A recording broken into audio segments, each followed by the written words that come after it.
Hi, Torey Eisenman with Benchmark Real Estate Group, and we have Angie DiMura with AMD Care Management.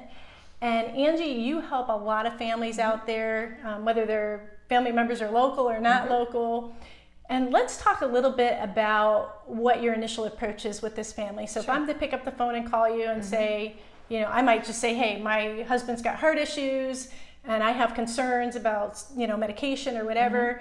How do you approach a family member when they call you and you initially meet with them? We set up an initial consultation. I do a free half-hour consultation in the beginning to see what the concern is and if I can meet their needs. After that, it's typically an assessment process. So I go in and I take a holistic approach to my clients. So I do a very comprehensive assessment looking at their medical history, their physical abilities, cognition screenings, any mental health concerns, their safety awareness. If they're in their home, what kind of safety features do we already have in place? What is the individual aware of already?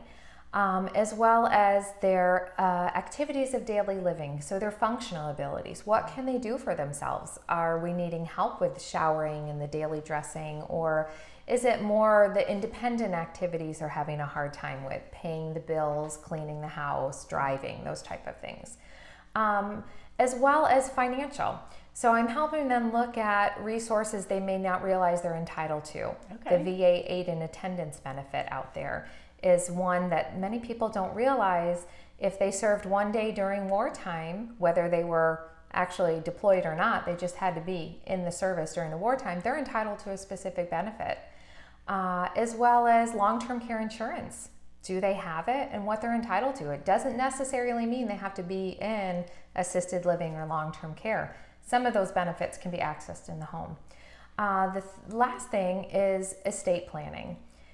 Many people do not have their advance directives in place, meaning their powers of attorney, their healthcare circuit. So important. so important. Who's going to make those decisions for you according to your wishes when you can't? Your living will. What procedures do you want in place or not?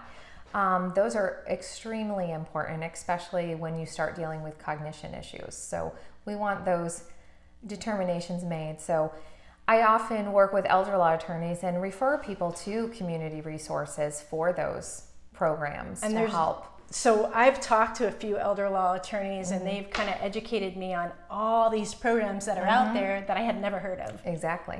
So that's something that you can assist with. Absolutely. And if we're looking at a long-term care skilled nursing, we really need to start looking at Medicaid planning, because what most people don't realize, long-term skilled nursing is $10,000 to $12,000 a month privately. Wow. Many people can't afford that, and most people don't. You want to protect maybe your spouse at home that still may be at home and need some support. Elder law attorneys are experts in that area to help set up specific trust and different ways of aligning your assets appropriately. Right, so that you can get those services. Correct, because they're very strict guidelines, those programs, and they do have a look-back period. You have to move assets appropriately. You can't just gift things or give things away. The state will deny that. They look back 5 years. So this is something we should plan early. It can be, or if you're starting to get ill and you're in your later stages of life, it's important to set things up appropriately. Right. So that I was listening to one of the elder law attorneys talk about this family didn't think they could get any benefits because of their asset base, but I guess because of the way it was structured, it allowed for them to get those benefits. Correct. Which could be a substantial amount of money. It is.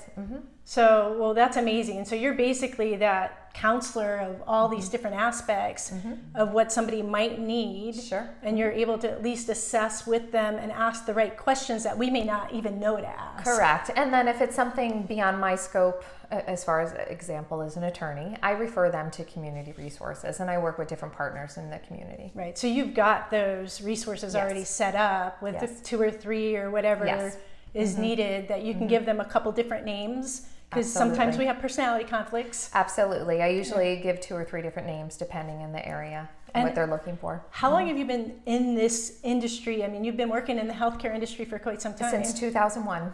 Okay. Yeah, long time. Long time. I've had to experience with different levels of care quite often in different situations. Absolutely. Awesome. Well, if somebody wants to reach you, what's the best way to do that? Sure. 352-432-2115, and my website is amdcares.com. Excellent. Thank you so much for your time. Thanks.